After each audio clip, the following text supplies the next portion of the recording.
अहिले चाहिँ नेपालमा कम्युनिस्ट शासन भनेको बिचौलियाको शासन हो। हजुर योभन्दा बहुलट्ठी बुझ्नुभयो, यो यस्तो जोकर यसले पढेको सर्टिफिकेट त च्याचुत पारेर तपाईँको चाहिँ आगोमा हालिदिनु पर्ने चाहिँ अवस्था चाहिँ छ। हेर्नुहोस्, अब तपाईँको लकडाउनको बेलामा सर्वेन्द्र खनाललाई पनि त लकडाउन लाग्छ नि, हजुर लाग्दैन? हजुर तपाईँको चाहिँ घरमा आएर थपक्क नबसेर तपाईँको चाहिँ अब चाहिँ अपहरण जस्तो चाहिँ कार्य गर्न जाने र यिनीहरू त सत्ताको फोरी खेलिदिन लागेर रहेछ नि। हेर्नुहोस्, हजुर एक आपसमा कुकुरले चाहिँ तपाईँको चाहिँ रोटी त्यो एउटा मासुको चौटामा जसरी कुकुरको छिनाझपट हुन्छ नि, हजुर त्यस्तो किसिमले चाहिँ यिनीहरूले सत्ताको चाहिँ छिनाझपट गरेर यिनीहरू बसिरहेको अवस्था छ। नाबालकहरू तपाईँको चाहिँ जुन मरेको छ हजुर तिनीहरूको जिम्मा पनि यिनीहरू लिनुपर्छ। अब यी नेताहरूलाई तुरुन्तै तपाईँको चाहिँ नजरबन्दमा राखेर हुन्छ कि यिनीहरूलाई गिरफ्तार गरेर चाहिँ तपाईँको चाहिँ नेपाली जनताको चाहिँ तपाईँको चाहिँ लुटिएको धन पनि असुल गर्नुपर्ने हुन्छ। सर्वेन्द्रले आफूलाई नराम्रोसँग डुबाएको अवस्था छ, बुझ्नुभयो? हजुर तपाईँको चाहिँ एकातिर भनेदेखि अर्कोतिर तपाईँको चाहिँ प्रधानमन्त्री यो कुकृत्यको चाहिँ तपाईँको मुख्य डिजाइनर चाहिँ प्रधानमन्त्री खड्गप्रसाद ओली नै हुन्। जनताले 2/3 बहुमतले तपाईँको कम्युनिस्ट सत्तालाई, तर यिनीहरूले चाहिँ बोकाको मुखमा चाहिँ कुपिन्डो नअट्याए जस्तो हजुर हालतमा यिनीहरू देखिएको छ। यदि तपाईँले अहिलेसम्म यस च्यानललाई सब्सक्राइब गर्नुभएको छैन भने प्लिज सब्सक्राइब गरिदिनुहोला र साइडको घन्टीलाई पनि एकचोटि बजाइदिनुहोला। समाजको आवाज.com को विशेष कुराकानीमा पुनरुत्थानवादी नेपालका प्रमुख नेता तथा राष्ट्रवादी व्यक्तित्व शेखर जङ रायमाझीलाई कार्यक्रममा स्वागत छ। धन्यवाद, नमस्ते। आराम हुनुहुन्छ सर? ठिकै छु। यो लकडाउनलाई कसरी सदुपयोग गरिरहनु भएको छ तपाईँले? अब लकडाउन भनेपछि यसका चाहिँ सेफ्टी मेजरहरू यसलाई अप्नाउनु पर्ने हुन्छ। हजुर यो चाहिँ WHO ले चाहिँ पनि चाहिँ बाहिर ल्याएको छ पब्लिकली। त्यसमा तपाईँको के छ भने सोसल डिस्टेन्स, हजुर तपाईँको चाहिँ अनि ह्यान्ड वासिङ हजुर लगायत अब आफू सुरक्षित बस्ने हजुर हरेक कुराहरूलाई चाहिँ यसका चाहिँ जति पनि सेफ्टी मेजरहरू छ हजुर त्यसलाई अप्नाएर बस्ने भन्ने छ। हजुर त्यही हिसाबमा छु म। हजुर देश चाहिँ यो कोरोनाको कहरले आक्रान्त बनेको छ। नेता कार्यकर्ताहरू चाहिँ राजनीतिक चहल पहलमा व्यस्त देखिन्छ। कहिले चाहिँ सत्ता ढाल्ने, कहिले सत्ता समीकरण गर्ने जस्ता कार्यहरू भइरहेको छ। यसलाई तपाईँले नजिकबाट कसरी निहालिरहनु भएको छ?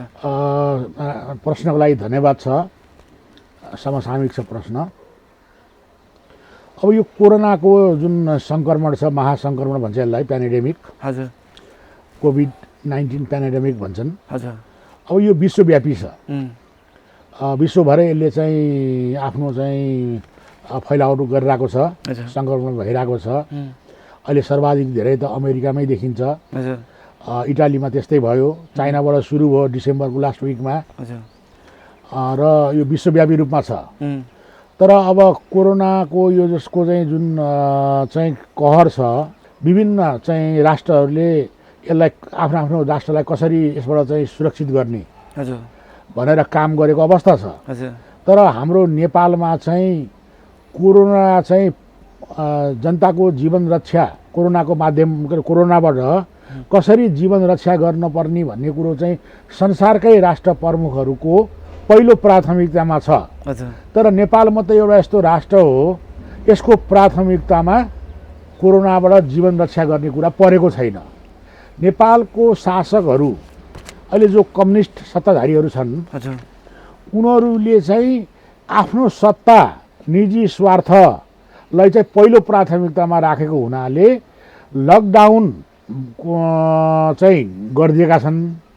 लकडाउन पछि कसरी लकडाउनको चाहिँ परिस्थितिबाट चाहिँ सर्वसाधारण मजदुर श्रमिकहरूलाई कसरी उनीहरूलाई चाहिँ बचाउने हैन, अब चाहिँ आम सर्वसाधारणको चाहिँ घर घरमा कसरी खाद्यान्नहरूको व्यवस्था पुर्याउने हैन, अनि अरू पनि रोगीहरू हुन्छन्, बुढापाकाहरू हुन्छन्, बालबच्चाहरू हुन्छन्, रोगीहरू हुन्छन्, उनीहरूलाई कसरी चाहिँ हस्पिटलमा व्यवस्थित गरी स्वास्थ्य जाँचको व्यवस्थित गर्ने भन्ने कुरामा सरकारको पटक्कै ध्यान दिएको छैन। र सरकारका मन्त्रीहरू त यो कोरोनालाई चाहिँ कम आम्दानी, कोरोना कहरलाई चाहिँ उनीहरूले चाहिँ आम्दानीको रूपमा चाहिँ बदलेका छन्। हेर्नुहोस् कसरी यही बेलामा तपाईँको यिनीहरूले चाहिँ चाइनाबाट तपाईँको चाहिँ $1 माललाई $10, हजुर $10 माललाई $80 गरेर करोडौँ रुपियाँ भ्रष्टाचार गरे। हेर्नुहोस्, तपाईँको जो माल मगाएर ल्याए त्यो माल पनि नक्कली छ। अहिले जो चाहिँ ऱ्यापिड चाहिँ जुन टेस्ट गर्ने चाहिँ किट छ हजुर त्यो किट नक्कली भएर त्यसले राम्रोसँग काम गरेको अवस्था छैन। यसरी तपाईँको चाहिँ कोरोनाको कहरबाट यी तपाईँको चाहिँ मन्त्रीहरूले, यी सत्ताधारीहरूले जहर उत्पादन गरेको अवस्थामा देख्दछु। प्रधानमन्त्री केपी शर्मा ओलीले त 80 जनताहरूलाई 80 करोडको राहत बाँडे भन्नुभयो। अब 80 करोडको राहत बाँड्नुभयो उहाँले, हजुर 80 करोड खर्च गरी भन्नुभयो। अब यहाँ के छ भन्नु होला भने अहिले चाहिँ नेपालमा कम्युनिस्ट शासन भनेको बिचौलियाको शासन हो। हजुर जनता र सरकारको बिचमा एउटा दलाल वर्ग छ। हजुर बुझ्नुभयो? हजुर बिचौलिया वर्ग छ। हजुर जस्तो तपाईँको किसानलाई उहाँहरूले 60 अरब रुपियाँको चाहिँ अनुदान दिनुभयो, तर त्यो 60 अरब रुपियाँ किसानका पुगेको रहन्छ, बिचौलियाले खाए भनेर उहाँहरूले नै भन्नुभयो होइन। त्यसकारण यो पनि तपाईँको चाहिँ जनताका पुगेको देखिएन। किन भन्नु होला भने हजारौँ मान्छेहरू चाहिँ तपाईँको पैदल चाहिँ तपाईँको चाहिँ 500-700 किलोमिटरको यात्रा गरेर देखियो, रुवावासी देखियो, कोही चाहिँ तपाईँको भत्केको पुलमुन्तिर देखियो, कोही हिउँ पाइपभित्र देखियो, कोही तपाईँको चाहिँ साना चाहिँ काखे बच्चा लिएर दौडेका देखियौँ, कति वृद्धको अवस्था देखियो, जताततै कोलाहल मच्चिएको देखियो। हेर्नुहोस्, र यिनीहरूले चाहिँ यत्रो चाहिँ राज्य भनेको त तपाईँको सेना हुन्छ, प्रहरी हुन्छ, यो त धेरै ठुलो संयन्त्र हो नि। यो संयन्त्रलाई चाहिँ सदुपयोग नगरेर यिनीहरू चाहिँ तपाईँको लकडाउन गरिदिएपछि सबै कुरा हुन्छ भने जस्तो गरेर यतातिर त्यो लागे, अर्कोतिर यिनीहरू त सत्ताको फोरी खेल्दिन लागेर रहेछन्। हेर्नुहोस्, एक आपसमा कुकुरले चाहिँ तपाईँको चाहिँ रोटी त्यो एउटा मासुको चौटामा जसरी कुकुरको छिना झपट हुन्छ नि, त्यस्तो किसिमले चाहिँ यिनीहरूले सत्ताको चाहिँ छिना झपट गरेर यिनीहरू बसिरहेको अवस्था छ। यो भनेको निर्लज चाहिँ तपाईँको परिस्थिति हो। यो भनेको चाहिँ तपाईँको चाहिँ नेपाल राष्ट्रको लागि ठुलो दुर्दशा हो। बुझ्नुभयो? र यतिखेर तपाईँको चाहिँ मजदुर श्रमिक वर्गको हित गर्छु भन्ने कम्युनिस्ट सरकारले इतिहासमै सबभन्दा बढी श्रमिक निमुखा, बुझ्नुभयो, तपाईँको चाहिँ भुइँ मान्छेहरू चाहिँ सबभन्दा बढी तडपिएको, सबभन्दा बढी असर गरेको अवस्था छ। र उनीहरूको लागि यसले केही पनि नगरेर यी दलाल र तपाईँको चाहिँ भूमाफिया, दलाल, तस्कर, बिचौलियाहरूको काम गरेर बसेको अवस्था छ। र यसकारण अब यस प्रकारको चाहिँ सत्ता चाहिँ जनघाती सत्ता चाहिँ यतिखेर राष्ट्रमा चाहिँ जनघातीहरूले चाहिँ सत्ता चलाइरहेको अवस्था छ। विदेशमा चाहिँ अब त्यही चाइनाकै कुरा गर्नुहोस्, चाइनाको राष्ट्रपति सी जिनपिङ चाहिँ प्रत्येक चाहिँ सहरहरूमा पुगेर चाहिँ आफ्ना नागरिकहरूको हालखबर के छ भनेर र त्यहाँ सम्बोधन गर्ने होइन, त्यहाँ भिजिट गर्ने जस्ता कामहरू गर्नुहुन्थ्यो। र यसले चाहिँ त्यहाँका जनताहरूलाई चाहिँ एउटा एक खालको ऊर्जा प्राप्त हुन्थ्यो। हाम्रा चाहिँ नेताहरू हुनुहुन्छ नि जति, उहाँहरूले चाहिँ यो काम किन गर्न सक्नु भएन जस्तो लाग्छ? हो, सबभन्दा कुरा चाहिँ के हुन्छ भन्नु होला भने यिनीहरूको चाहिँ तपाईँको न स्वास्थ्य स्थिति ठिक छ प्रधानमन्त्रीको, न मनस्थिति ठिक छ। यिनीहरू त करप्टेड छन् नि, माइन्ड करप्टेड भएको मान्छेले त त्यो सब कुरा देख्दैन। तपाईँ अहिले भर्खरको नयाँ उदाहरण भन्छु, रुसको चाहिँ तपाईँको चाहिँ प्रधानमन्त्रीलाई कोरोना भाइरसले छुन बित्तिकै म रोगी भएँ, मैले चाहिँ देश चलाउनु हुँदैन भनेर राजीनामा गरेको अवस्था चाहिँ हिजोको कुरा यो। हेर्नुहोस्, तपाईँको यी प्रधानमन्त्रीले चाहिँ तपाईँको चाहिँ हेर्नुहोस् त मृगौला फेरेर त्यो अवस्था तपाईँको हस्पिटलाइज भएको छन्, बेहोस भएको अवस्था थियो, त्यो अवस्था पनि कसैलाई कार्यवाहक पनि नदिएको होइन। सत्ताप्रति तपाईँको यिनको जुन किसिमको आसक्ति छ नि, त्यो आसक्तिले गर्दाखेरि तपाईँको चाहिँ अहिले चाहिँ कोरोनाको विषयमा यिनीहरूले राम्रोसँग ध्यान दिएको अवस्था छैन। यसले गर्दाखेरि नेपाली जनतालाई तपाईँको चाहिँ एउटा राज्यले गर्नुपर्ने दायित्व निर्वाह नगरेको अवस्था छ होइन। राज्य चाहिँ तपाईँको एकदमै लापरवाहीपूर्ण होइन, गैर जिम्मेवार, तपाईँको चाहिँ एउटा चाहिँ जवाफदेहिता नभएको, बुझ्नुभयो न, त्यस अवस्था छ। र यही मौकामा फेरि यिनीहरू चाहिँ भयङ्करसँग चाहिँ भ्रष्टाचार चाहिँ गरेर तपाईँको चाहिँ अब जनताको स्वास्थ्यको रकममाथि चाहिँ ठुलो किसिमको चाहिँ लुट मचाइरहेको चाहिँ तपाईँ हाम्रो अगाडि छर्लङ्गै छ। हजुर, तपाईँ पुनरुत्थानवादी नेपालको प्रमुख नेतामा पर्नुहुन्छ र यो पार्टी राजावादी पार्टी पनि भनिन्छ होइन त। यतिखेर राजा ज्ञानेन्द्रले पनि जनताको लागि भनेर 2 करोड रुपियाँ हिमानी ट्रस्टद्वारा दिनुभयो। कोरोनाको कहरलाई ज्ञानेन्द्रले कसरी हेरिरहेको छ जस्तो लाग्छ तपाईँलाई? सबै राम्रो नजिकको प्रश्न गर्नुभयो। हजुर।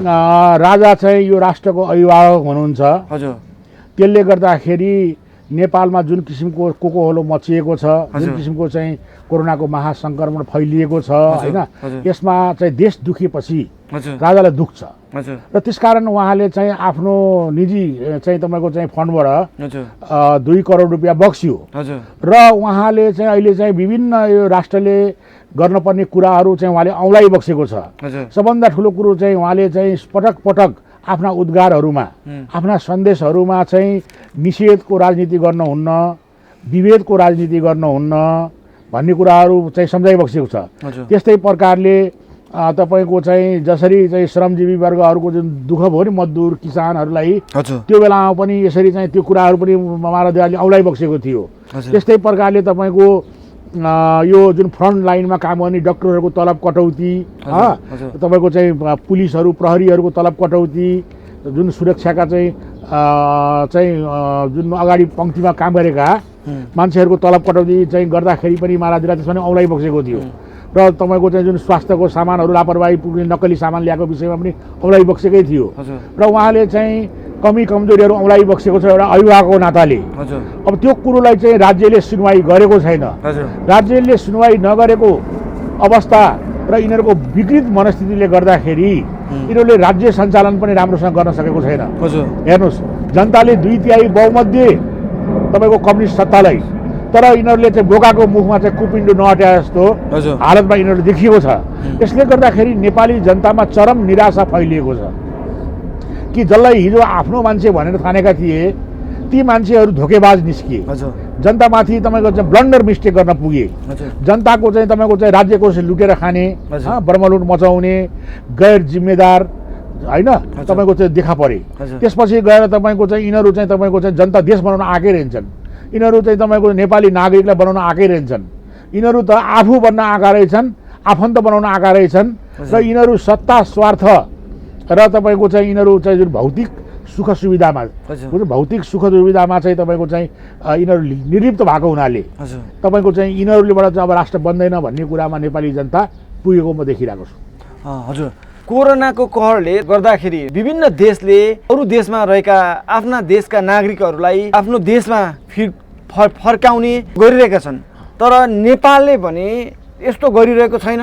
यो मामलामा त भयङ्कर चुकेका छन्। हेर्नुहोस्, तपाईँको चाहिँ अहिले हाम्रो चाहिँ तपाईँको चाहिँ झन्डै 60-70 लाख मान्छेहरू परदेशमा काम गर्छन्। दुई छाक हातमुख जोड्नको लागि उनीहरू 50 डिग्रीको टेम्परेचरमा काम गरिरहेका छन्। कतिपय दिदीबहिनीहरू चाहिँ तपाईँको चाहिँ अफ्रिकाका चाहिँ डान्स बारहरूमा चाहिँ तपाईँको चाहिँ दुःख पाइरहेको अवस्था छ। दाजुभाइहरू चाहिँ अरबको तातो घाममा चाहिँ गोली खाइरहेको अवस्था छ। कति लासहरू फर्किरहेको अवस्था छ। तपाईँको चाहिँ तिनीहरूले चाहिँ त्यहाँबाट दुःख गरेर कमाएको तपाईँको चाहिँ पैसाबाट तपाईँको रेमिट्यान्सहरू बुझाइरहेका छन् राज्यलाई होइन। राज्यले त्यही पैसाले सञ्चालन भएको छ। तर जब उनीहरूलाई दुःख पर्यो त्यो बेलामा चाहिँ यो तपाईँको चाहिँ सरकार लास जस्तो देखा पर्यो। हेर्नुहोस्, तपाईँको बुझ्नुभयो। यसले चाहिँ तपाईँको चाहिँ के गर्यो भन्नुलाई पनि नेपाल फर्किन्छु भन्ने मान्छेलाई पनि फर्किन दिएन। जबकि तपाईँले अहिले भनिहाल्नुभयो अरू राष्ट्रले 2-5जनासम्म आफ्ना नागरिकहरू छन् भने पनि प्लेन चार्टर गरेर उनीहरूलाई रेस्क्यु गरेको अवस्था थियो। तर हाम्रो त तपाईँको चाहिँ कसैलाई पनि चाहिँ तपाईँको आउन पनि दिएन र बोर्डरमा त तपाईँको हेर्नुहोस् त कञ्चनपुरमा तपाईँको कुन हालत भयो, दार्चुलाको तपाईँको उसमा त्यो देखिहाल्नुभयो। तपाईँको त्यस्तै प्रकारले भैरवा, वीरगञ्ज, तपाईँको चाहिँ विराटनगर, तपाईँको चाहिँ जलेश्वरका बोर्डरहरूमा चाहिँ लाखौँ नेपालीहरू चाहिँ अल्पत्र परे। उनीहरूलाई चाहिँ राज्यविहीन अवस्थामा पुर्याइयो। यो भनेको ठुलो जघन्य अपराध हो है। यसरी राज्यले तपाईँको चाहिँ जनताको एउटा चाहिँ मनोभावना, जनताको चाहना, संवेदनशीलता बुझ्नुभयो नबुझेर चाहिँ यिनीहरू किम कर्तव्य विमूढ जस्तो भएर यिनीहरू चाहिँ आफ्ना निजी स्वार्थमा तपाईँको चाहिँ निर्लिप्त भएको हुनाले अब नेपाली जनताले यिनीहरूलाई सत्ताबाट चाहिँ तपाईँको चाहिँ बेदखल गर्नको लागि आतुर अवस्थामा पुगेको म देख्दछु। जस्तो अब यो कोरोनाको अन्त्य भएपछि विदेशमा काम गर्न गएका नेपाली युवाहरू एक दिन त अवश्य नेपाल आउनेछन्, किनभनेदेखि विदेशमा चाहिँ उहाँहरूले काम गर्दै आउनुभएको फ्याक्ट्रीहरूकोमा चाहिँ बन्द हुने स्थिति छ। अब त्यो युवा शक्तिलाई नेपालमा आएपछि राज्यले कसरी व्यवस्थापन गर्छ हो, जस्तो लाग्छ यो तपाईँलाई? बडा जटिल प्रश्न छ। तपाईँको चाहिँ जस्तो पर्यटन व्यवसाय धराशायी छ, हजुर विभिन्न राष्ट्रमा चाहिँ तपाईँको चाहिँ रेस्टुरेन्ट उद्योग होइन, हजुर यी व्यवसायहरू धराशायी छन्। त्यसले गर्दाखेरि अहिले यिनीहरूकै सर्वेक्षण, यिनीहरूले आफूले गरेका सर्वेक्षणहरूमा पनि हजुर 10-15 लाख मान्छे चाहिँ विदेशबाट चाहिँ होइन, हजुर मलेसिया, तपाईँको चाहिँ कतार, हजुर दुबई, तपाईँको त्यस्तै प्रकारले चाहिँ ओमन अब जहाँ छन् नि, त्यहाँबाट 10-15 लाख रुपियाँ के अरे व्यक्ति चाहिँ फर्किन्छ भन्ने यिनीहरूले आफूले सर्वेक्षण बताइरहेको छ। हजुर तर म के देख्छु भने त्योभन्दा पनि बढी सङ्ख्यामा चाहिँ फर्किने अवस्था देख्छु र देशभित्रै पनि ठुलो सङ्ख्यामा चाहिँ बेरोजगार हुने अवस्था छ। र यी मान्छेहरूलाई व्यवस्थित गर्न सरकारसँग न तपाईँको चाहिँ यिनीहरूसँग चाहिँ तपाईँको कुनै योजना छ, हजुर न यिनीहरूसँग दक्षता छ, हजुर न यिनीहरूसँग तपाईँको चाहिँ यिनीहरूको भावनै छ। हजुर बुझ्नु भएन? हजुर। त्यसकारण चाहिँ ती मान्छेहरूलाई चाहिँ तपाईँको ठुलो समस्या छ। हेर्नु, हजुर हाम्रो यहाँ कृषिलाई ध्वंस गरियो, हजुर तपाईँको फ्याक्ट्रीहरू, तपाईँको चाहिँ 3000 फ्याक्ट्रीहरू बन्द गरियो, हजुर तपाईँको राजाका पालामा खोलेका उद्योगहरू पनि बन्द गरिए। हजुर यसले गर्दाखेरि तपाईँको चाहिँ अब हामी चाहिँ यो चाहिँ कस्तो भन्नु होला भने दलाल अर्थतन्त्र, बुझ्नुभयो, आयातमुखी दलाल अर्थतन्त्र चाहिँ तपाईँको लागू गरेर यिनीहरू बसिरहेका थिए। अब तपाईँको रेमिटेन्समा नि घट्ने, बुझ्नुभयो, हजुर देशमा चाहिँ तपाईँको कर पनि कम उठ्ने हजुर र तपाईँको उत्पादन पनि नहुने हजुर भइसकेपछि यो देशमा ठुलो समस्या आउँदैछ। म त ठुलै भोकमरीको समस्या पनि देख्छु है। अब तपाईँको त्यसरी चाहिँ तपाईँको अब उत्पादन केही पनि छैन, छैन हजुर अब बाहिर पनि आफ्ना समस्याहरू छन्, उनीहरूले पनि हामीलाई खाद्यान्नहरू नदिन सक्छन्। त्यो अवस्थामा ठुलो कोलाहल कोकोहोलो मचिने अवस्था म देख्छु, हजुर बुझ्नुभयो। हजुर र तपाईँको चाहिँ अर्को कुरो चाहिँ तपाईँको अब राज्य हजुर ज्यादै असंवेदनशील, ज्यादै नालायक भएको हुनाले अब म त के देख्छु भन्नु होला भने अब यो लकडाउन खुल्ने बित्तिकै तपाईँको चाहिँ सारा कुराहरू नेपालको अब जनताहरूले अवलोकन गरे, हजुर राजाको शासनहरूलाई पनि दाँजेर हेरिरहेछन्, बुझ्नु भएन? हजुर त्यो तुलनामा हजारौँ गुणा यिनीहरूको शासन चाहिँ तपाईँको चाहिँ कुहिएको आलु जस्तो भयो। हेर्नु, यी नेताहरू, हजुर यी नेताहरू जसरी चाहिँ कुहिएको आलु हुन्छ नि, कुहिएको आलुले चाहिँ आफू पनि बिग्रिने, तपाईँको चाहिँ सारा बोरै बिगार्छ नि त तपाईँको आफ्नो थुप्रो हो। हजुर त्यस्तै प्रकारले यिनीहरू आफू पनि बिग्रिने र सारा समाजलाई भ्रष्ट बनाएको हुनाले, बुझ्नुभयो। हजुर अब यस्ता किसिमका शासनहरू चाहिँ अब यो नेपालको लागि त अनुपयुक्त रहेछ होइन। हजुर। यी सब हावाका कुरा गर्दै रहेछन्, यी सब फटाहरूका चाहिँ तपाईँको झुटका फ्याक्ट्री रहेछन् होइन। यी दलाल, यी चाहिँ विदेशीका मतियार रहेछन्। यिनीहरूले चाहिँ तपाईँको जे जति हत्कण्डाहरू देशभित्र गरे, यी सारा हत्कण्डाहरू चाहिँ तपाईँको विदेशीद्वारा परिचालित किसिमले तपाईँको चाहिँ यो देशको रक्षा, तपाईँको यो देशको स्वार्थ विपरीत कामहरू गर्न पुगे। यसले गर्दाखेरि नेपाली जनता वाक्क दिक्क भइसकेको अवस्था छ।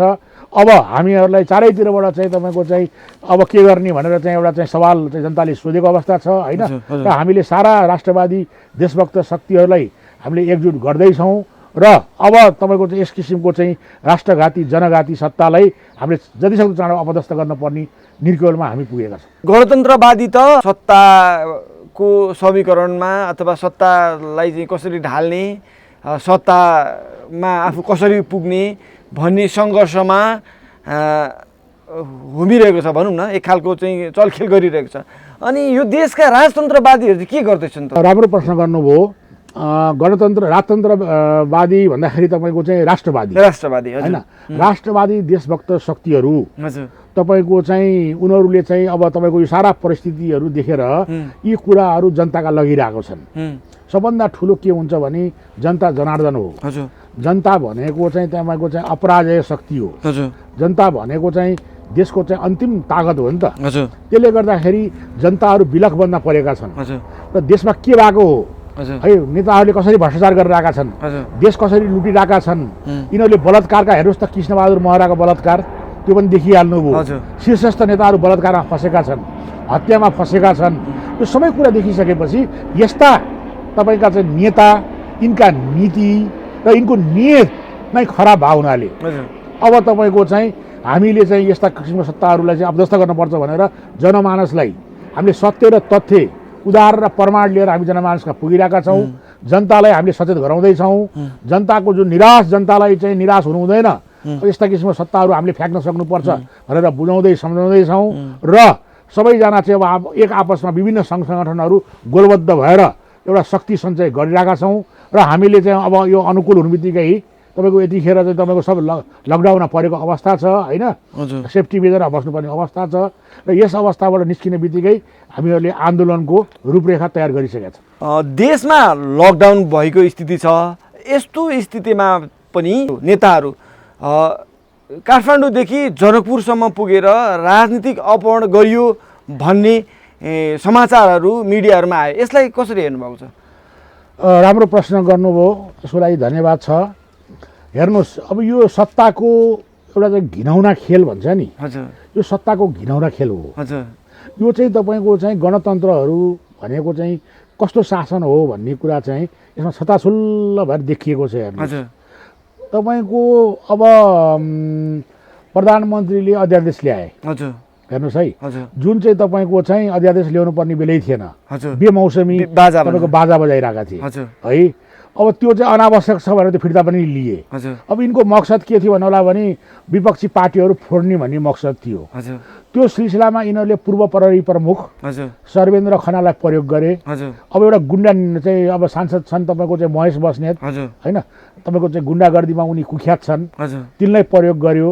अर्को एउटा चाहिँ तपाईँको किसान श्रेष्ठ भन्ने चाहिँ तपाईँको चाहिँ व्यापारी, हजुर तपाईँको चाहिँ अब दलाल व्यापारी भनेर चाहिँ तपाईँको चाहिँ विख्यात छन् होइन, तिनलाई प्रयोग गरेर यिनीहरू चाहिँ तपाईँको चाहिँ सुरेन्द्रलाई जुन किसिमले ल्याए र डाक्टर सुरेन्द्र यादवले जसरी तपाईँको चाहिँ मिडियामा आएर बोल्नुभयो नि, यो बोलेको देख्दाखेरि चाहिँ यिनीहरू चाहिँ कतिसम्म चाहिँ तपाईँको निज काम गर्न सक्दो रहेछन् भन्ने कुरा देखिया छ। हेर्नुहोस्, अब तपाईँको लकडाउनको बेलामा सर्वेन्द्र खनाललाई पनि त लकडाउन लाग्छ नि, हजुर लाग्दैन? हजुर तपाईँको चाहिँ घरमा आएर थपक्क नबसेर तपाईँको चाहिँ अब चाहिँ अपहरण जस्तो चाहिँ कार्य गर्न जाने होइन चाहिँ त्यो त राम्रो कुरो होइन। र जुन किसिमले उनी बिलख बन्द गरेर रोएका थिए, गोलीसम्म मैले खान सक्थेँ, हत्या पनि हुन सक्थ्यो भन्ने कुरा उनले गरे होइन। यसले गर्दाखेरि के छ भने सर्वेन्द्रले आफूलाई नराम्रोसँग डुबाएको अवस्था छ, बुझ्नुभयो? हजुर तपाईँको चाहिँ एकातिर भनेदेखि अर्कोतिर तपाईँको चाहिँ प्रधानमन्त्री यो कुकृत्यको चाहिँ तपाईँको मुख्य डिजाइनर चाहिँ प्रधानमन्त्री खड्गप्रसाद ओली नै हुन्। अच्छा उनीहरू सत्ताको खेलमा कतिसम्म चाहिँ तपाईँको चाहिँ तल ओर्लिएर निज काम गर्न सक्छन् भनेर कुरा यसमा देखिन्छ।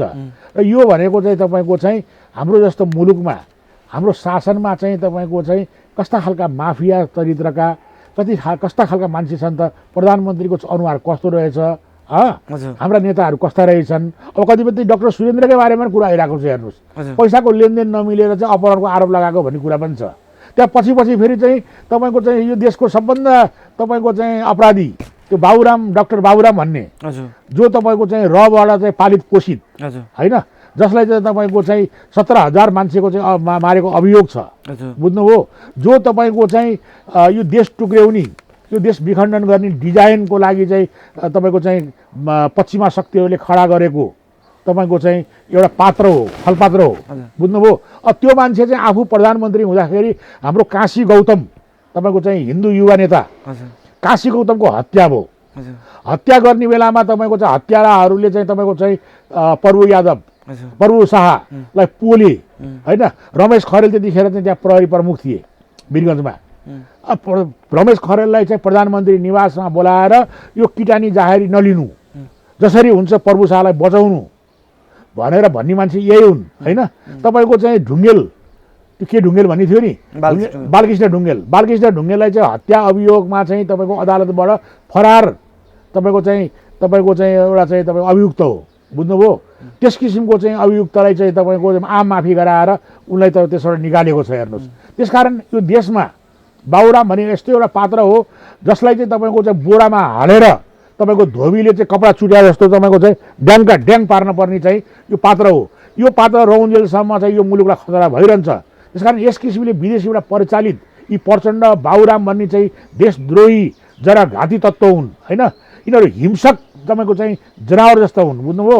आज तपाईँको यो मान्छेले चाहिँ तपाईँको गफ दिएको यसकै श्रीमती होइन, एसियाको सबभन्दा ठुलो भ्रष्टाचारी भनेर चाहिँ अखबारहरूमा आएका तपाईँको चाहिँ यसले आफ्नो शासनको बेलामा कति चाहिँ बिजोग देखायो। अर्को कुरो यसको द्वैत चरित्र हेर्नुहोस्, संविधान बनाउने, यो संविधान बनाउने यही मान्छे हो। यो संविधान बनाइसकेपछि यो संविधान ठिक छैन भनेर निस्कि यही मान्छे हो। हेर्नुहोस्, हिजो तपाईँको चाहिँ माओवाद चाहिँ कम्युनिस्ट सत्ता जनवादले देशलाई बनाउँछ भनेर भन्यो। तपाईँ सत्तामा तपाईँको चाहिँ प्रधानमन्त्री खाइसकेपछि यो कम्युनिस्ट सत्ता कामै छैन, यो त एकदमै पुरानो भयो, अब तपाईँको नयाँ शक्ति भनेर निस्क्यो। हेर्नुहोस्, नयाँ शक्ति भनेर तपाईँको चाहिँ खोलिसकेपछि नयाँ शक्तिमा कसैले पत्याएनन्, एक्लो भयो। बुझ्नुभयो? एक्लो भइसकेपछि अहिले उपेन्द्र यादवको काखी मुनि तपाईँको आड लिन गइरहेको छ। मधेसका जनताहरूलाई चाहिँ रणभुल्लामा पारेर छक्याएर फेरि एकचोटि शासनमा आउँछु कि भनेर चाहिँ तपाईँको चाहिँ त्यो दाउ बेच्न छ। अर्कोतिर विदेशीहरूको दलाली गरेर यही 7 प्रदेश घाँडो भइसक्यो। हेर्नुहोस्, बुझ्नुभयो? तपाईँको 8 खरब देशको आम्दानी छ, त्यो पनि रेमिट्यान्स घटेर तपाईँको अहिले चाहिँ अब यो उत्पादन घटिसकेपछि 4-5 खरबभन्दा उठ्ने अवस्था छैन। 16 खरब 15-16 खरब चाहिँ खर्च गर्ने चाहिँ तपाईँको यो सङ्घीयता भन्ने चाहिँ 7 प्रदेशले नपुगेर अब तपाईँको 15 प्रदेश 11 प्रदेश चाहियो भनेर माग्ने चाहिँ भनेपछि योभन्दा बहुलट्ठी, बुझ्नुभयो? यो यस्तो जोकर, यसले पढेको सर्टिफिकेट त च्याचुत पारेर तपाईँको चाहिँ आगोमा हालिदिनु पर्ने चाहिँ अवस्था चाहिँ छ। हेर्नुहोस् है, यस किसिमको मूर्ख मान्छेहरूलाई चाहिँ अब राष्ट्रवादी देशभक्तहरूको सत्ता आएपछि यी एक देशघाती राष्ट्रवादीहरूलाई तपाईँको चाहिँ बुझ्नुभयो एउटा चाहिँ तपाईँको चाहिँ छानबिन आयोग गठन गरेर यिनीहरूलाई तपाईँको चाहिँ नझुन्ड्याइकन यो मुलुक बन्दैन भन्ने कुरो मैले देखिरहेको छु। एकातिर देश चाहिँ यस्तो स्थितिमा पुगिरहेको छ, देशको सुरक्षा व्यवस्था एकदम राम्रो छ, एकदम व्यवस्थित छ भनिरहँदाखेरि हिजो मात्रै रोल्पामा बम पड्क्यो र त्यहाँ अबोध बालबालिका मरे। यसमा के भन्नुहुन्छ? अब यो पनि हेर्नुहोस्, अब यो केससँग पनि यिनै बाबुराम यिनै प्रचण्ड जोडिएका छन्। कसरी? हिजो तपाईँको हिंसा गरेर तपाईँको जङ्गलमा बम जराभाइ फ्यालेका छन्। 17,000 मान्छे त देखिएको। हेर्नुहोस् कति मरे है, कति मारे, प्रहरी मरे पनि, सेना मरे पनि, जनता मरे पनि, नागरिक मरे पनि, तपाईँको आखिर नेपाली मरेर थियो नि होइन। यिनीहरूले चाहिँ हिंसाको राजनीति गरेर नेपाललाई 50 वर्ष पछाडि पारे। अझै तपाईँको चाहिँ त्यो नाबालकहरू तपाईँको चाहिँ जुन मरेको छ तिनीहरूको जिम्मा पनि यिनीहरूले लिनुपर्छ र त्यो हत्या अभियोगमा, त्यो बमको अभियोगमा चाहिँ यिनीहरूलाई चाहिँ थुनामा हाल्नुपर्ने अवस्था छ। अझै यो डाका तपाईँको चाहिँ प्रचण्ड त 5,000 मान्छे तपाईँको मारेको हुँ भनेर खुला मञ्चबाट तपाईँको चाहिँ जसरी दहाड्यो नि। अब यो अपराधीलाई यदि नेपालमा विधिको शासन छ भने, यदि कानुनको शासन छ भने यस्ता अपराधीहरूलाई तुरुन्त गिरफ्तार गर्नुपर्ने अवस्था छ। अहिले हालै सर्वोच्चले तपाईँको चाहिँ जुन एउटा पुरानो चाहिँ जुन मामलाहरूमा चाहिँ तपाईँको चाहिँ अब त्यही अनुसार जघन्य अपराध गरेकोहरूलाई माफी नहुने भनेर जुन आएको छ, यसले अलिकति चाहिँ न्यायालयले चाहिँ केही गतिलो काम गरेको देखिएको छ। हुन त हामीले चाहिँ न्यायालयलाई पनि तपाईँको चाहिँ अहिले नेपालमा चाहिँ स्वतन्त्र न्याय छैन, अहिले नेपालमा न्यायको शासन छैन। अदालतमा तपाईँका चाहिँ कार्यकर्ताहरू भर्ती भएका छन्। तपाईँका चाहिँ हरिकृष्ण चाहिँ कार्की जस्तो, तपाईँको सपना मल्ल प्रधान जस्ता चाहिँ एमालेका चाहिँ मालेका कम्युनिस्टका चाहिँ क्याडेटहरूलाई भर्ना गरिएको छ। हेर्नुहोस् है, अब तपाईँको अस्ति भर्खर पनि तपाईँको प्रधान न्यायाधीशसँग चाहिँ भेटेर अहिलेको यही सत्ताको खेलमा प्रधान न्यायाधीशसँग तपाईँको चाहिँ साँठगाँठ गरेर चाहिँ एउटा चाहिँ तपाईँको ठुलो एउटा ग्रान्ड डिजाइन बनाएको छ भनेर चाहिँ तपाईँको अहिले मिडियाले देखिरहेको छ होइन। यस किसिमको भद्दा मजाक देशमा धेरै भयो, बुझ्नुभयो? अब नेपाली जनतालाई यी सब कुराहरू सही छैनन्। अब नेपाली जनताले आफ्ना जुन राज्यकोष लुटिएको छ नि, हामीले एउटा सर्वेक्षण गरेको छौँ, झन्डै यो 30 वर्षमा तपाईँको 200 खरब रुपियाँ लुटिएको छ, बुझ्नुभयो? र तपाईँको पञ्चायतकालदेखिका जसले यो मुलुकमा भ्रष्टाचार गरे, जो लाभमा पस्न बसेर नेपाली जनताको धन लुटियो, आज नेपाली जनता प्रत्येक जनता जो जन्मिने बित्तिकै टाउकोमा 40,000 ऋणको भार वहन गरिरहेका छन्। अहिले ऋण बढेको छ। हेर्नुहोस् तपाईँको चाहिँ 3.5 अरब रुपियाँ तपाईँको चाहिँ ऋण बढाइएको छ। अब 40,000 भन्दा पनि नाग्न लागिसक्यो, बुझ्दैन? अब अहिले तपाईँको चाहिँ WHO UN ले चाहिँ तपाईँको चाहिँ यो कोरोना रोकथामको लागि तपाईँको चाहिँ अनुदान चाहिँ मागिरहेको छ। त्यो अनुदान पनि यिनीहरू माग्न गएको छैनन्, किनभने उहाँ भारतले मागिरहेको छ, यिनीहरू माग्न गइरहेको छैनन्। हेर्नुहोस् है, यिनीहरू किन माग्न गइरहेको छैनन् भन्दाखेरि भारतको डरले त्यहाँ चाहिँ तपाईँको चाहिँ बेग्लै किसिमले माग्न सकिरहेको छैनन्। त्यसकारण यो देशलाई, यो स्वाधीन राष्ट्र, हिजो राजाहरूले निर्माण गरेको यो मुलुक, बुझ्नुभयो? यो यसलाई चाहिँ 250 वर्षसम्म आजसम्म तपाईँको स्वाधीन र स्वतन्त्र बनाइरहेको मुलुकलाई आज पराधीनतिर, आज दलाली प्रवृत्तिले, आज यिनीहरूको निजी स्वार्थले गर्दाखेरि, निजी सत्ता स्वार्थले गर्दाखेरि मुलुकलाई पराधीनतिर यिनीहरू लाँदैछन्। त्यसले गर्दाखेरि नेपालको इतिहासमै यतिखेर राष्ट्रियता नेपालको चाहिँ सङ्कटमा परेको अवस्था छ। आज चाहिँ विद्वानहरू, बुद्धिजीवीहरूले भनिरहेको छन् कि अब मुलुक रहला कि नरहला, मुलुकको अस्तित्व के होला भनेर एउटा चाहिँ ठुलो तपाईँको चाहिँ एउटा जोखिमको अवस्थामा नेपाल पुगिरहेको छ। यसकारण अब मेरो चाहिँ यसै मिडियाद्वारा आम सर्वसाधारण दाजुभाइ दिदीबहिनी बुवा आमा सबैलाई मेरो अनुरोध छ कि अब यो देश हिजो हाम्रो पिता पुर्खाले बनाएको देश हो, हिजो बडा महाराज पृथ्वीनारायण शाहको नेतृत्वमा बनेको देश हो। त्यसकारण यो देश जोगाउने काम पनि तपाईँ हाम्रो हो। यदि हामीले देश जोगाएनौँ, देशलाई चाहिँ हामीले चाहिँ दुरुस्त राखेनौँ भनेदेखि भोलि हाम्रा चाहिँ सन्ततिहरूले हामीलाई चाहिँ प्रश्न उठाउन सक्छन्। त्यसकारण त्यो बेलामा ठुलो एउटा चाहिँ तपाईँको चाहिँ हामीमाथि एउटा आत्मग्लानि चाहिँ सिर्जना हुनसक्छ। त्यसकारण यो सबै कुरा हाम्रा भाग्य र भविष्यलाई ख्याल गरेर अब हामीहरूले चाहिँ आज नउठे कहिले उठ्ने, आज देश नबनाए कहिले बनाउने भन्ने चाहिँ प्रश्न चाहिँ हाम्रो अगाडि चाहिँ आग्रह हुनाले अब सबै राष्ट्रिय झन्डाको मुनि गोलबद्ध हुन आवश्यक छ। देशले एकदम दुःख पाएको स्थिति छ, जनताले दुःख पाएको स्थिति छ। अब त्यसो भए जनताले के गर्ने त? हो, जनताले अब यी नेताहरूको पहिचान गर्ने है। मैले चाहिँ प्रधानमन्त्री ओलीलाई पनि तपाईँको चाहिँ सुझावहरू पटक पटक मिडियाबाट दिइरहेको छु कि तपाईँ अब यो देशको वास्तविक अवस्था बुझेर तपाईँले चाहिँ एउटा गोलमेज सम्मेलन बोलाउनुहोस्, जसमा चाहिँ राजालाई पनि तपाईँको चाहिँ त्यहाँ चाहिँ राख्नुहोस् र तपाईँ हामी जस्तो निश्चित गरिएको मान्छेलाई पनि बोलाउनुहोस्। तपाईँले चाहिँ विप्लवलाई जङ्गल लखट्नु भएको छ उसलाई पनि बोलाउनुहोस्। सबै राजनीतिक शक्तिहरू जो हाउसमा भएका नभएका पोलिटिकल एक्टरहरूलाई जम्मा गरेर देशको वास्तविक समस्या के हो यसको पहिचान गर्नुहोस्। तपाईँहरू कृत्रिम समस्या खडा गरेर झुटका फ्याक्ट्री गरेर जनतालाई चाहिँदैन नचाहिने भरम पारेर गफ दिएर तपाईँको चाहिँ बन्ने जनता कहिले पनि नबन्ने परिपाटी, देश नाङ्गो हुने, तपाईँको चाहिँ सधैँ चाहिँ नेताहरू मोटाउने यस किसिमको दलाल लोकतन्त्रलाई अब हामीले चाहिँ हटाएर अब नेपाली जनताको लागि सार्थक लोकतन्त्र, अनुशासित लोकतन्त्रको आवश्यकता आजको म देख्दैछु। त्यो भनेको पुनरुत्थानवाद हो। तपाईँको सार्थक लोकतन्त्र, यो अहिले यिनीहरूले भनेका समाजवाद, यिनीहरूले भनेका लोकतन्त्रको विष झारेर तपाईँको जो एउटा चाहिँ कञ्चन तपाईँको चाहिँ एउटा चाहिँ जनताका लागि जो एउटा सार्थक लोकतन्त्र हुन्छ त्यो नै पुनरुत्थानवाद हो। त्यसकारण यसको लागि सबैजना चाहिँ राष्ट्रिय झन्डाको मुनि गोलबद्ध भएर हामीले शक्ति सञ्चय गरेर यस किसिमको आसुरी शक्तिलाई परास्त गर्नुपर्ने आजको आवश्यकता छ। त्यसकारण जनता आज नजागे कहिले जाग्ने भन्ने प्रश्न आइरहेको छ। त्यसकारण सबै जनताहरूलाई चाहिँ म चाहिँ एलर्ट भएर तपाईँको चाहिँ अब यो परिस्थितिलाई चाहिँ म चाहिँ आकलन गरेर सब तयार भएर बस्नको लागि मेरो तर्फबाट अनुरोध छ। यो राजनीतिक दलहरूले देश बिगारेको कुरा गर्नुहुन्छ। यस्तो स्थितिमा, यस्तो परिस्थितिमा नेपाली जनताहरू पनि विरोधको लागि सडकमा उत्रिरहने अवस्था पनि छैन। अनि कसरी चाहिँ अगाडि बढ्न सकिन्छ त? राम्रो समसामयिक प्रश्न हो। प्रश्नलाई धन्यवाद छ। ठिक हो, यतिखेर जनताहरू विलखबन्दमा छन्, जनताहरू निराशा छ होइन, उनीहरूमा आक्रोश चाहिँ फैलिएको छ। तपाईँको के देख्छु भन्नुहोला भने अब यिनीहरूले चाहिँ तपाईँको चाहिँ मजदुर निमुखालाई हेरेको अवस्था छैन। त्यो हुनाले चाहिँ साराको पेट भोको हुने अवस्था छ। त्यो भोको पेट मान्छेले सहन सक्दैन। त्यस कारण ती भोका पेटका मान्छेहरू सडकमा आउन पनि सक्छन्। बुझ्नुभयो? कुनै पनि बेला चाहिँ तपाईँको चाहिँ ठुलो ज्वाला दन्किन सक्छ, विस्फोट नै हुन सक्ने अवस्था छ। यदि यस्तो भएन भने पनि देशको यो अवस्था भयो भने नेपाली जनताको अवस्थालाई हेरेर नेपाली सेना जो यो राष्ट्र निर्माण शक्ति हो त्यो पनि राजा पृथ्वीनारायण शाहले निर्माण गरेको सेना हो। त्यसकारण नेपाली सेनाले नेपाली जनता, नेपाल राष्ट्रको स्वार्थ, नेपाली जनताको अवस्थालाई ख्याल गरेर यी सत्तासीनहरूले चाहिँ जे जस्तो प्रकारले देश लुटिरहेका अवस्था छन्, जसरी यिनीहरूको साख घुमेको छ, यिनीहरू यो इतिहासमै यिनीहरू सर्वाधिक अलोकप्रिय भएको अवस्था छ र यिनीहरूको सत्ताको घिनौना खेलको चक्करमा परेका हुनाले यतिखेर सेनाले पनि तपाईँको यो नियालिरहेको अवस्था छ।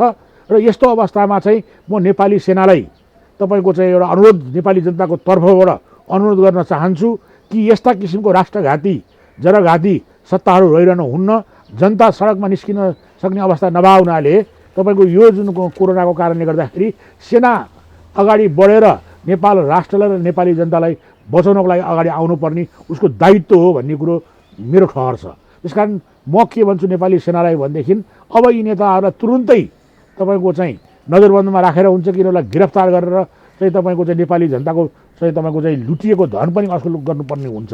त्यसकारण हामी स्वतन्त्र नागरिक आयोग बनाएर तपाईँको चाहिँ चेक गर्छौँ। यसको लागि नेपाली जनताले के सेनाले चाहिँ अग्रणी भूमिका चाहिँ भूमिका निभाएर एउटा चाहिँ नागरिकहरूको तपाईँ स्वतन्त्र नागरिकहरूको तपाईँको सरकार गठन गर्नको लागि उसले भूमिका गर्नुपर्छ।